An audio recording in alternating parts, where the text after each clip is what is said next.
बिस्मिल्लाहिर्रहमानिर्रहीम। अस्सलाम वालेकुम एवरीवन। हादी रेसिपी में आप सबको मैं खुशामदीद कहती हूँ। आज मैं आपके साथ शेयर करने आई हूँ विंटर स्पेशल की बहुत ही मज़ेदार सी रेसिपी। आपके साथ पहले भी बहुत सी रेसिपी जो है वो शेयर कर चुकी हूँ। आज की जो है वो बहुत ही स्पेशल है। जी हाँ, तो आज हम बनाने जा रहे हैं पेठे की पंजीरी। वीडियो स्टार्ट करने से पहले आप सबसे रिक्वेस्ट है कि मेरे चैनल को सब्सक्राइब कर दें और बेल नोटिफिकेशन पर हिट कर दें ताकि आप तक मेरे तमाम वीडियोस के नोटिफिकेशन पहुंच सकें। चलिए आइए तो बनाना स्टार्ट करते हैं। मैंने यहाँ पर ले लिया था 7 से 8 केजी जो है वो पेठा। इसको मैंने काट लिया है और अब इसको मैं ग्रेट कर लूँगी। जी, तो इस तरह से मैंने इसको ग्रेट कर लिया है कद्दूकश की हेल्प से।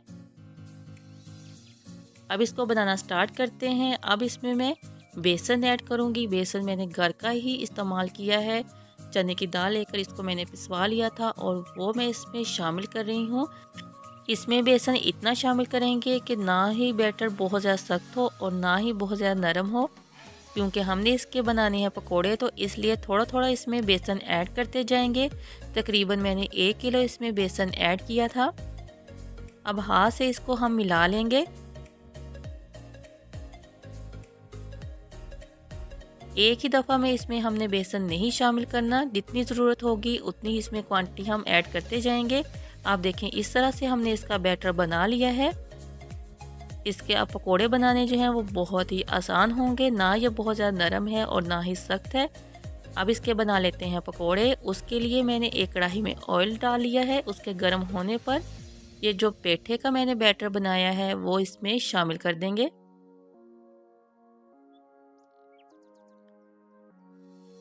ये डालने के बाद आपने पूरी इसमें चम्मच नहीं चलाना, 1 से 1.5 मिनट वेट करेंगे वरना ये टूट जाएंगे। अब इसमें चम्मच चलाते हुए इसकी साइड जो है वो टर्न करेंगे।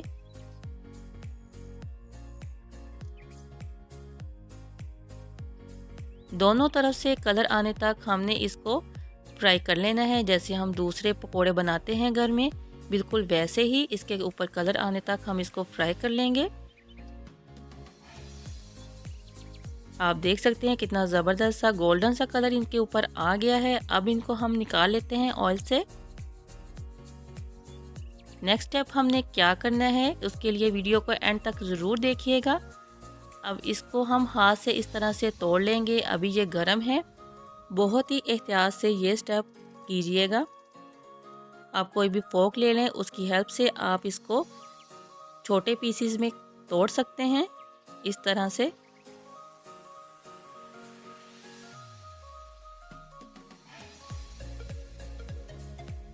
इसके बहुत सारे फ़ायदे हैं और ये खाने में इतना लजीज बनता है कि आप इसको एक दफ़ा बनाएंगे तो सब इसकी ज़रूर फरमाइश करेंगे बार बार।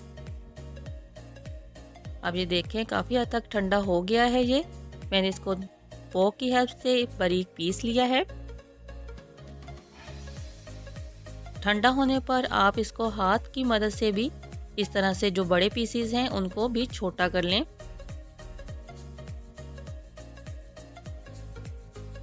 इस तरह मैं तमाम पकोड़े जो है वो बैटर के बना लूँगी और इसी तरह मैं उनको बारीक कर लूँगी।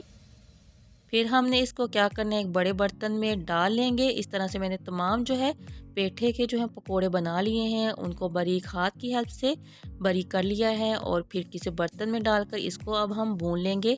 इसको भूनने के लिए इसमें मैं ऑयल शामिल कर रही हूँ। तकरीबन 1 लीटर जो है ऑयल मैंने इसमें ऐड किया है। आप चाहें तो इसकी जगह घी भी इस्तेमाल कर सकते हैं या फिर आप देसी घी इस्तेमाल कर लें, यह आपकी चॉइस है। ऑयल डाल लेने के बाद इसको मैं भून लूँगी 8 से 10 मिनट के लिए।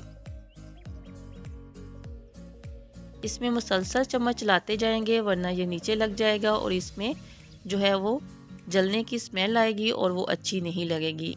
आप देखें इसको तकरीबन 10 मिनट हो गए हैं भूनते हुए।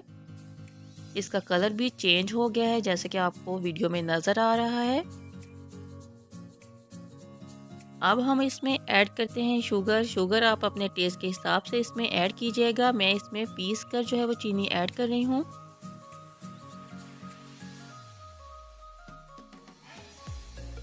जितना आपको मीठा पसंद है आप उस हिसाब से इसमें शुगर ऐड कीजिएगा। अब इसको हम मिला लेते हैं। थोड़ा सा मेहनत तलब काम है लेकिन बहुत ही मज़े की लगती हैं इस तरह की चीज़ें। जैसे कि मैं आपके साथ पहले भी विंटर स्पेशल बहुत सी रेसिपी जो है वो शेयर कर चुकी हूँ। जैसे कि अब सर्दियाँ जो हैं वो ख़त्म होने पर हैं, तो मैंने सोचा क्यों ना एक और रेसिपी आपके साथ शेयर की जाए। आप बिल्कुल लास्ट में इसमें ऐड करेंगे किशमिश।